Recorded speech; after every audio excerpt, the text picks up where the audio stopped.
Bueno, estamos en línea con un economista importante que es Mariano Flores Vidal, que le agradecemos muchísimo que esté en línea, es gerente del Banco Central, ¿no? Exactamente, Así que, economista de la Universidad de Torcuato Itela, con mucha experiencia en finanzas. Y le queremos preguntar, hablar un poquito a futuro, un futuro de 3 semanas, por esto que está sucediendo, Juan, con el dólar, después de esta estampida que hizo en la primera semana de julio, donde llegó a superar el dólar blue los 1.500 pesos. Esta estrategia que adoptó el gobierno nacional con una intervención en el mercado de los dólares financieros que ha empezado a hacer bajar de a poco, nadie lo esperaba que bajara tanto. Ahora está comprando. Empezó a bajar el dólar blue. Esta semana se ha estacionado entre los 1.400, unos pesos más abajo. Los dólares financieros, algunos están en 1.200. Sí. Y con esta expectativa que se abre sobre qué va a pasar en septiembre con estos valores, con esta ya anunciada reducción del impuesto país, que además no se va a renovar en diciembre. No es que se deja de aplicar, no se renueva en diciembre.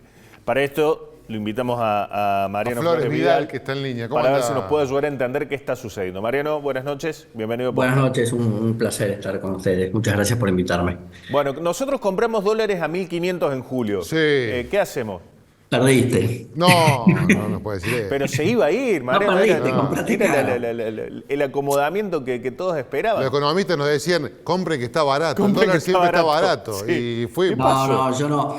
Mira, siempre, básicamente, déjame una introducción de 2 minutos, Dale. ¿no? Para bajar la inflación en la Argentina, si uno fuera un historiador, digamos, experto y le preguntan sin saber economía, ¿no? Imagínense, no sé nada de economía, lo único que sé es historia, o viví 300 años, y te dicen, che, mira, tenés una inflación alta, ¿cómo la bajás en la Argentina? La única respuesta que podría dar esa persona, sin saber absolutamente nada de economía, excepto algunos conceptos, es, y con tipo de cambio fijo, con un anclaje cambiario. ¿Y por qué, Convertibilidad. señor? Claro, ¿por qué, señor, usted no sabe nada de economía, dice esto? Le preguntarían a esa persona. Y dice, porque mira, en la historia la única vez que se logró bajar la inflación fue con anclaje cambiario, se llamó la convertibilidad, duró 10 años. Que de hecho lo nombraron a Giordano. Giordano estuvo, digamos, muy cercano a Domingo en su momento y armaron, un economista, son unos capos. Pero bueno, entonces básicamente es el anclaje cambiario. Entonces el anclaje cambiario que te dice... Te dice, si es creíble, pasan 2 cosas, 3 cosas.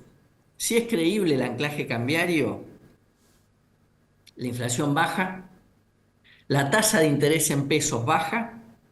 ¿Hasta dónde baja? Y bueno, baja, si vos vas a devaluar 2% por mes, es 26%, vamos así, 26% en el año, y la tasa, y es 100% creíble, la tasa de interés en pesos tiene que estar 26%, 27%, porque digamos, porque la inversión en dólares hoy, un depósito en dólares te pagan cero prácticamente, ¿no? Entonces, básicamente lo que hace es igualar en términos de la misma moneda la tasa de interés. Si devaluas al 2%, la tasa de interés 26%. Si te dan menos, te irías a dólar, ¿no? Ahora, cuando no es creíble, no es del todo creíble, empieza a ser creíble, y más cuando tenés un cepo, empezás a vos a bajar la tasa de interés siguiendo el mercado de futuros del dólar, que te indican cuán creíble es esto, ¿ok? Es decir, el dólar a futuro, a diciembre. Entonces, yo lo que creo es que en su momento la tasa de interés la bajaron más que esa tasa de equilibrio que te indicaría la credibilidad del anclaje, y entonces eso hizo que inmediatamente la brecha saltara. La brecha, digo, el dólar CCL, MEP o Blue, el que quieran, se despegara. Fíjense que la brecha entre el oficial y los paralelos estaba en torno a 15%, una cosa así, y de repente, de un día para otro, fue cuando bajó 10 puntos la tasa, subió. Se fue a 50. Ahí si me preguntaban a mí, decía, bueno, tiene que subir la tasa de vuelta y va a acomodarse. No se subió la tasa, se hicieron algunas injerencias, esto que vos anunciaste, digamos, anunciar la fase 2 y decir voy a intervenir y demás. Pero lo que yo creo es que más allá de la intervención, que puede haber ayudado en algo en que se acomode, pero yo no creo mucho en las intervenciones, sino más en las señales de tasa de interés y demás. Lo que ocurrió acá es que la inflación sigue bajando, porque el anclaje del 2% es muy fuerte, el crawl del 2%, entonces la inflación se acomoda a eso, sigue bajando. La inflación de julio va a venir, se plantea, yo tengo en mi pronóstico 4, pero ya seguramente capaz te da hasta más bajo. Entonces la tasa que en su momento, te hablo hace un mes y medio, parecía bajísima, que baja, decir, che, no está en equilibrio, hoy si uno mira ese mercado de futuros del dólar, te arroja hoy, con un dólar a 1.097 oficial en diciembre, te arroja la misma tasa, o sea, diciembre a ahora, te arroja una tasa de 3% mensual, 3,3% mensual, que es la tasa de política monetaria. Con lo cual la tasa ya se equilibró y la brecha entonces se tiende a reducirse nuevamente. Ni hablar si además estás interviniendo ese mercado. Se te va a ajustar más. Con lo cual yo no veo una brecha expandiéndose O de sea, vuelta. a ver si yo lo entiendo. Una brecha cada vez más A corta. ver si te entiendo, Mariano. Sí, Yo- lo bajamos un poco para que lo entienda mi mamá. Si yo lo entiendo, Dale. lo entiende mucha gente. Vos me estás diciendo que a partir de ahora el dólar ya está, ya va a comenzar Sí. a planear, no va Sí. a tener ninguna subida o bajada brusca. No. Bajada puede llegar a tener. Te lo hago más fácil. Si la inflación mañana se va 1%, Sí, la tasa de interés que hay es altísima. Claro. Y el dólar se te plancha, el dólar paralelo se te plancha, se te cae abruptamente. ¿Se entiende? Claro. Entonces, hoy la tasa de interés en pesos que te paga hoy, respecto de cómo viene la inflación, parece razonable. Entonces empieza a estacionarse en esos niveles. Incluso va a ir reduciéndose más. Digamos, en mis proyecciones, si te descuidas, en diciembre, noviembre, diciembre, estás con un paralelo en 1200, que es lo mismo que hoy Y estás ya hay en casi 1270. entonces estamos en una convergencia. Claro, Y eso es lo una que digo. salida del cepo no traumática. No saliste del cepo. Después, digamos, cuando salgas del cepo vas a tener seguramente un pequeño. Para mí la salida del cepo, yo era el primero que decía que había que sacar el cepo de una, porque cuanto más baja la inflación, menos ganas tenés, porque decís, che, si Claro, lo salgo del tengo cepo, pisado. claro, algo va a subir. Entonces, vas a tener una pequeña variación cuando saques el cepo, no hay, digamos, estoy totalmente convencido, para nada disruptiva, es lo que yo creo en absoluto, y está bien lo que vos planteás de decir, cuando vos la brecha se te hace más chiquita, abril, por ejemplo, que creo que estuvo en 5 o 6%, la brecha muy baja, yo pensé que ahí salía el cepo, porque dije, bueno, listo, prefirió en vez de eso bajar la tasa. Al Claro. bajar la tasa siempre mantenías la brecha en 15%, una cosa así, ¿se entiende? Entonces, si vos lográs de vuelta tener o sea, una si yo brecha noto que Mercado Pago o Naranja X, que son donde yo tengo lo mínimo, o el plazo fijo, me empieza a rendir menos, o me anuncia que me va a pagar menos por dejar la plata ahí, ya me empiezo Me preocupa por el dólar. a preocupar por el dólar. Claro, pero si exacto, es eso, así Bien. funciona. Perfecto, para que entiendan, Bien. para que se Mostrale entienda lo que más. tenés. Mostrale a... No, porque hoy, no sé si tenés fe de la imagen que tenemos de las billeteras virtuales. Acá está. Hoy le quiero mostrar esto. Hoy, cómo están pagando las billeteras virtuales. En Córdoba tenemos una muy famosa ya a nivel nacional, que es Naranja X, que Sí. está pagando 42% anual. ¿Estamos bien? Sí. Es un buen monto. Bueno, ojo que Naranja X no es que te paga 42% por toda la plata que vos tenés. Te paga 42% Hasta 500.000. no, hasta 400.000 pesos. Hasta 400, perdón. Naranja te paga hasta 400. Ualá está pagando 41%, pero no sobre el total de dinero, sino hasta 500.000, que es un monto que no es bajo, digamos, pero bueno, hay algunos Sí, que para por una ahí- movida Claro. caja chica mensual. Banco Superville también está pagando 37%, Mercado Pago paga 37%. Son tasas, si yo estas tasas de que va de entre el 36 al 42% o hasta el 47%, pasa que Personal Pay o Pay yo puedo llegar al 47%, pero tengo que, me ponen metas de gastos mensual. Entonces, si vos querés... Tenés que usar la billetera para tenés que usarla mucho, al final te vas descontando tu misma plata. Pero, a ver si te entiendo, Mariano. Si estos números que yo estoy viendo acá, 42, 41, 37, comienzan a descender, ¿es una buena señal o una mala señal? Dependiendo, te doy un caso. Si eso se fuera a 1% todo, imagínate, vamos al extremo, Sí. toda esa gente se fue a dólar y vos tendrías una brecha mayor, ¿ok? Ahora bien, si yo te digo, te doy otra, te digo, no, están en esas tasas y mañana la inflación te aparece 10% mensual, Sí. se fueron al dólar también, porque les Bien. pareció bajísimo. Claro. Ahora, si la inflación viene bajando, esa tasa hace 3 meses decías, y no sé si me acomoda, me parece poco. Hoy miro esas tasas y digo, comparado con la inflación que está viniendo, No digo, está che, tan mal. claro, está bien. Entonces ahí es donde se mantienen todos, vos tenés tus depósitos ahí hechos y te mantenés en los pesos. Entonces, lo que digo es, ¿qué ocurre? Cuando en un momento se bajó la tasa, los rendimientos esos Bien. por un tiempo parecieron muy pocos. Entonces se fueron y se abrió la brecha. Cuando vieron que la inflación bajaba, porque estaba anclada la inflación, por más que la brecha se vaya, tiene que ver principalmente con el tipo de cambio oficial, en todo contexto. Mariano, O sea, ¿y a vos te convenció ya Milei, Milei o Caputo o lo que están implementando en materia económica? ¿Te gusta? ¿Lo ves bien? a ver, yo creo que el ajuste que se hace fiscal es necesario, siempre veníamos gastando de más. Sí. Si me preguntás a mí, en lo monetario y cambiario, digamos, creo que, de vuelta, si vas a estabilizar en una primera etapa, tenés que ir a tipo de cambio fijo para poder bajar la inflación.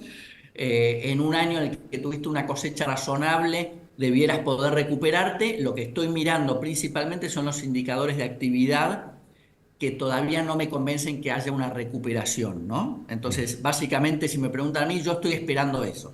Entonces, tengo todo positivo Bien. y estoy esperando eso. Los salarios veo que aumentan. Vos tenés 3 indicadores o 3, si querés, Sí, bases está bien. digamos, paulatinamente, pero van aumentando. Digo, Bien. no seguís teniendo que hay hace 2, 3 meses que en términos reales empezaron a aumentar. La Quiero recuperación. hacer una consulta sobre el consumo de las jugueterías, pero... No, quería ir, porque vos cuando empezaste tu introducción dijiste algo interesante, de decir, bueno, el recorrido histórico para ver el momento en que se domina la inflación argentina es la convertibilidad. En la convertibilidad pasaron algunos elementos claves que hicieron que trastabillara, efecto tequila en México. Después hubo una devaluación en Brasil y también hubo una cuestión que atravesó casi todo el periodo, que era el bajo precio de la materia prima que exporta Argentina hacia el exterior. Y hoy se está conociendo, lo habíamos puesto, no sabíamos si íbamos a llegar ahí, lo estuvimos discutiendo antes con Juan y con la producción, esta bajada que está teniendo la soja a nivel en Chicago. Creo que está a $355 la tonelada, cuando llegó a estar en otros tiempos a 500. Y otro elemento también que es la devaluación que está sucediendo en Brasil. Mi pregunta es, si esta estrategia para dominar la inflación se va a seguir sosteniendo sobre un anclaje, sobre un tipo de cambio controlado, fijo, como fue la convertibilidad, ¿qué hacer para que no vuelva a pasar lo que pasó en la convertibilidad? Devaluó Brasil, perdimos competitividad, caen los precios de las materias primas, ¿cómo sustituimos esa caída en los ingresos? ¿Qué te parece? ¿Qué lección es la que tiene que dejar la convertibilidad para no volver a repetirlo? Sí, no, yo había escrito en su momento una canasta de monedas y demás, pero te voy a ser totalmente sincero. Yo creo que para esta primera etapa estuvo bien el anclaje cambiario. Bien. En una segunda etapa, yo no recomendaría anclarse al tipo de cambio. Una O vez sea, que tampoco dolarizarías. No, digamos, con este esquema que se está planteando y demás, hoy no veo que se vaya a una dolarización, ni mucho menos. Yo lo que creo es que vas atrapado, digamos que vos tenés que hacer, una dolarización sería totalmente diferente, ¿no? Porque entonces, digamos, el mundo dolarizador te dice, ahí baja ferozmente el riesgo país, las tasas de interés bajan, entonces la baja en la tasa de interés internacional te abrís, te genera tal aumento de actividad y demás, tal aumento de demanda que te pone en otro circuito, ¿no? Ese sería el esquema dolarizado. Pero no hablemos de eso porque no creo que vaya a pasar eso. Entonces, yo lo que te digo es, en una economía que estás bastante diferente a la de los 90, donde tuviste la convertibilidad porque tenés muchos más cuestiones complejas y el mundo se ha hecho mucho más dinámico y la interrelación mucho mayor, yo no recomiendo que vayas a un tipo de cambio fijo. Yo lo que creo es que una vez que sacás el cepo, tenés que ir a un tipo de cambio flotante. ¿Y cómo hacemos, ¿y cómo hacemos para no volver a que nos pase lo que pasó en la historia reciente, digo, con un cambio flotante? No, por eso, pero vos lo que hiciste de diferente, pensá que en los últimos, yo tenía que 80 años, tuviste nada más que 5 años superávit fiscal. Te estoy hablando de los últimos 80, 5 años. Este va a ser el 6º año si se logra en la historia de los 80 años. Con lo cual, en el fondo, si vos lograste un equilibrio fiscal y domaste la inflación con el anclaje cambiario, que fue creíble, que era raro que sea creíble sin reservas un anclaje cambiario, es porque fue tal el ajuste fiscal que se hizo, que es lo que está costando reactivar la economía por el flor de ajuste fiscal, eso es así. Una vez que vos hiciste eso, lo mejor es que vayas a una flotación. No te diré una flotación limpia, o sea, un tipo de cambio libre totalmente, pero sí una flotación administrada, de manera que te permita absorber shocks. Vos pensás que vos tenés que después de esto bajar impuestos, o sea, porque si no competitivamente estás en el horno, si vos no bajás impuestos. Entonces tenés que bajar impuestos, tenés que hacer muchísimas cosas que vos necesitas un tipo de cambio flexible para que se acomode a eso. Bien. Con un tipo de cambio fijo es mucho más complejo acomodar todo. Mariano, Entonces, una vez que vos bajás la inflación, podés ir a eso, me parece. La última de mi parte. Está en la juguetería esperando ansiosamente lo que se terminó anunciando esta semana, o lo que comenzó este pasado lunes, las promociones de las tarjetas de crédito, y gracias a las cuotas consideran que pueden llegar a tener un buen fin de semana de ventas en el Día de la Niñez, Día del Niño, como quieren llamarlo. Digamos, infancias. De las infancias. Van a remontar lo planchado que viene en los últimos meses gracias a las cuotas de las tarjetas. ¿Es un buen mecanismo la reaparición de las cuotas sin interés para incentivar las ventas? ¿Esto buen síntoma. ¿Conviene aprovecharlo en este momento? Sí, absolutamente. Es que empieza a acomodarse todo. Cuando la inflación ya es más manejable, tienen que empezar a aparecer todo, digamos, todo ese tipo de financiamientos que son los que se necesitan. Y me parece que en los fines de semana, o fines de semana con días especiales de consumo y demás, yo asesoro a bastantes tiendas y demás, se está observando que está cada vez más en aumento y se está utilizando cada vez más el crédito. Entonces, las tarjetas, la vuelta de las cuotas sin costos, llamémosle, sin interés y demás, me parece fundamental para el consumo. El crédito está aumentando, pasó hoy es de la nada, ¿no? Aumentó un 1% del PBI en los últimos 2 meses. Eso digamos, quiere decir que está tratando de impulsar la demanda, digamos. El crecimiento del crédito es un crédito de corto plazo, todavía los prendarios y los hipotecarios, la verdad es que les cuesta arrancar bien, no está habiendo grandes aumentos, pero todo lo que es adelantos en cuenta corriente y personales están con fuertes aumentos. Y eso sí va a generar un aumento del consumo, ¿no? Me parece, digamos. Bueno, Mariano, a ver qué tenemos acá. La última que te queríamos mostrar, mira, esta es una placa que se compartió hoy en Twitter, es de la CEPAL, que muestra en el primer trimestre de 2024 la caída del salario real en toda Latinoamérica y bueno, a comparación Argentina, una caída del 32%, Paraguay 3,2%, Perú 2,8%, Salvador 0,9% y en todos los otros países de la región un crecimiento, el promedio de todas las regiones es el 3,8%. Esto es lo que se empieza a revertir en los últimos meses que marcabas recién. Exacto.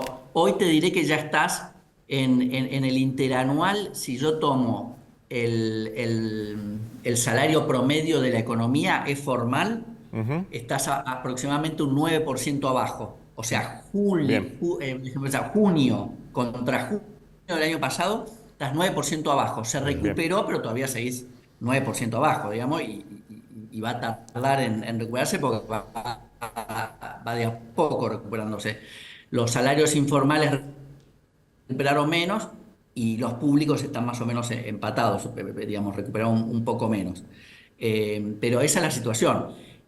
Está recuperándose. Yo veo que desde marzo a abril el salario empezó a recuperarse. En los últimos meses hay una recuperación desde el subsuelo, ¿no? Esto es así. Sí. El crédito sigue aumentando. Lo que vos tenés claramente que tenés que compensar es la salida del gasto público, ¿no? Es decir, que se retira, que es parte de la demanda también. Se retiró y eso es lo que te está, digamos, que cuesta, pero que era indispensable, porque en el fondo vos cuando tenías ese gasto público, que era demanda, porque al fin y al cabo, en lo que fuera que gastes, el Estado gastaba y terminaba quizás en consumo, entonces te aumentaba, eso era inflación. O sea, era pan para hoy, hambre para mañana. Entonces lo que se sacó es eso, y entonces es lo que se está tratando de recrear con el crédito tiene que seguir con un boom muy fuerte y aumentando los salarios y aumentando la productividad. Por eso que digo, para que esto siga bien, después tiene que venir la baja de impuestos, que ahí mencionaron el impuesto país, ¿no? Sí. Que es uno de los tantos. Después tenés una infinidad de impuestos sobre los que tienen que trabajar. Entonces ahí es donde digo, con tipo de cambio fijo es difícil. Bien. Una vez que vos domaste ya la inflación, debieras pasar a algo más flexible para que la economía pueda, digamos, no caer en apreciaciones y todo lo que se está hablando. Perfecto. Mariano, muchísimas gracias por tu tiempo y tu docencia. Te agradecemos mucho, ¿eh? Muy claro. No, gracias a ustedes. Muy Un buenas saludo noches. a todos. Gracias, hasta luego.